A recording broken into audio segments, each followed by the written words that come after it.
Hi, I'm Addisyn. Hi, I'm Eden. And this is our podcast, Poetry Pals. And so today we're going to be reading Peanut Butter Sandwich and Triceratops. And so this is Peanut Butter Sandwich by Shel Silverstein. I'll sing you a poem of a silly young king who played with the world at the end of a string, but he only loved one single thing, and that was just a peanut butter sandwich. His scepter and his royal gowns, his regal throne and golden crowns, were brown and sticky from the mounds and drippings from each peanut butter sandwich. His subjects all were silly fools, for he had passed a royal rule that all they could learn in school was how to make a peanut butter sandwich. He would not eat his sovereign steak. He scorned his soup and kingly cake, and told his courtly cook to bake an extra sticky peanut butter sandwich. And then one day he took a bite and started chewing with delight, but he found his mouth was stuck quite tight from that last bite of a peanut butter sandwich. His brother pulled, his sister pried. The wizard pushed, his mother cried. My boy's committed suicide from eating his last peanut butter sandwich. The dentist came and the royal doc. The royal plumber banged and knocked. But still those jaws stayed tightly locked. Oh, darn that sticky peanut butter sandwich. So, good one. I liked about the, I like that in the peanut butter sandwich one. It's like it kept saying, like, describing the peanut butter sandwich. Like, they kept describing it, like, saying the sticky peanut butter sandwich. They described it. Do you know what that is in a poem when you describe something? It's called an image. So do you like the images in this poem? Yeah. Like his sovereign steak. Or his kingly cake. His peanut butter sandwich. And then his mouth stuck quite tight. They could have said tight, but they said quite. Yeah. Or his, when they talk about his royal gowns and his scepter, it's got images and inventory. I think the favorite part that I liked in this book was the last two the last two stanzas, because how they said his brother pulled, his sister pried, the wizard pushed, his mother cried.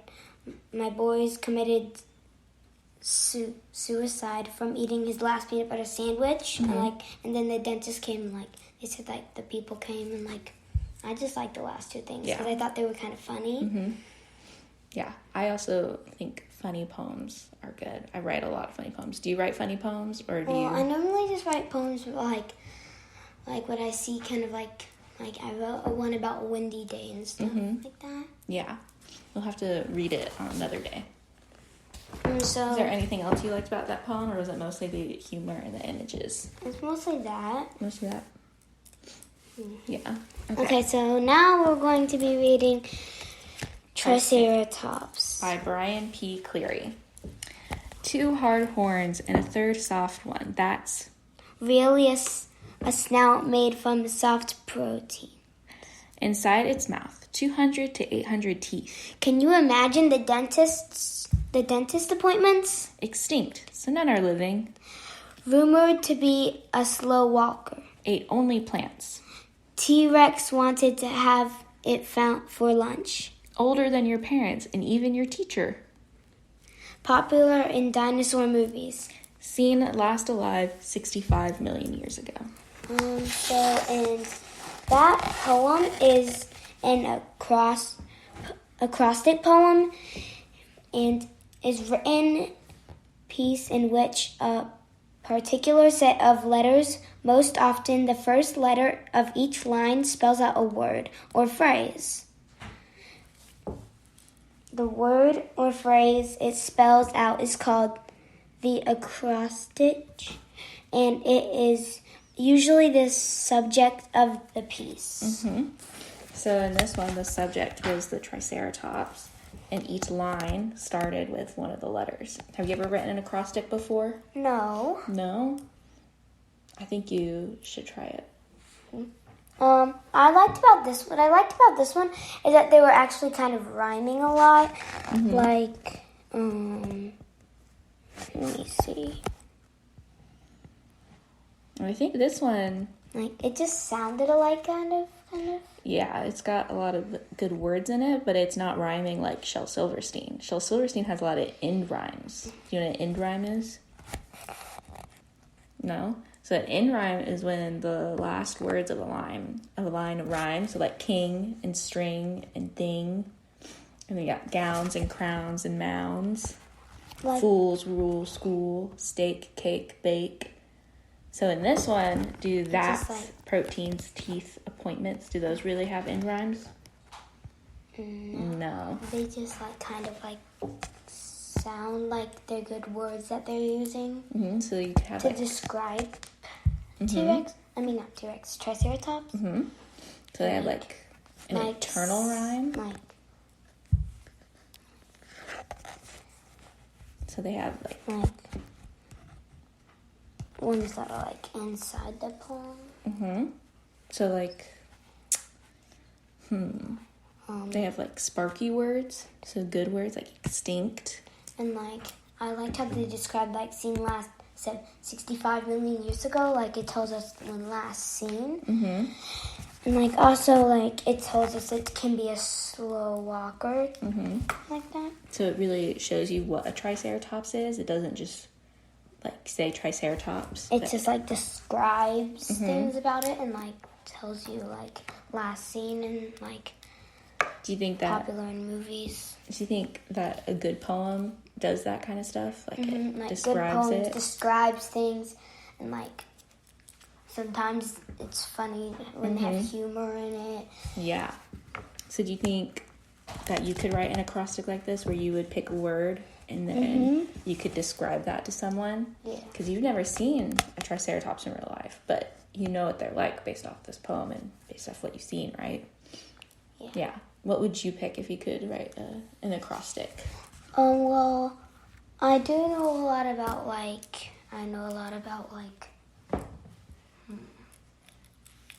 You think like horse?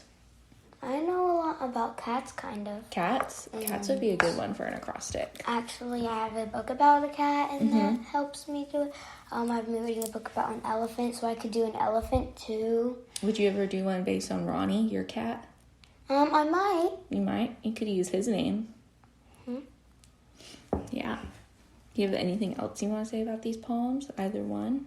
Well, I like how, like, they both actually describe things. And then that's something that's similar about them. Let me see. Something that's not really that similar is that in this one, there's more, it's like, this one has like rhyming and like more, and then rhyming, and then it's longer and a little bit, and then it describes a little bit more things. Yeah. Like, Did you say that one's got more stanzas? This one's only one stanza. And then what's different about this one is that it's an acrostic poem. It tells you facts about it. So like that one, so Peanut Butter Sandwich more of like a narrative, like it's telling a story in the poem. This one's more like it's telling you facts about things.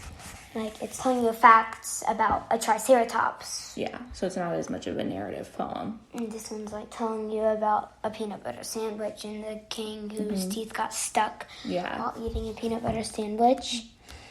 Yeah, those are all good things to say about these poems.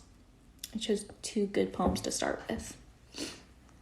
Okay, do you have anything else or do you want to go ahead and end it? Any final comments, concerns, questions, jokes? None? All right. Well, this has been our first episode of Poetry Pals. Thank you for listening. You have anything else you want to say, Eden? No, I don't think so. All right.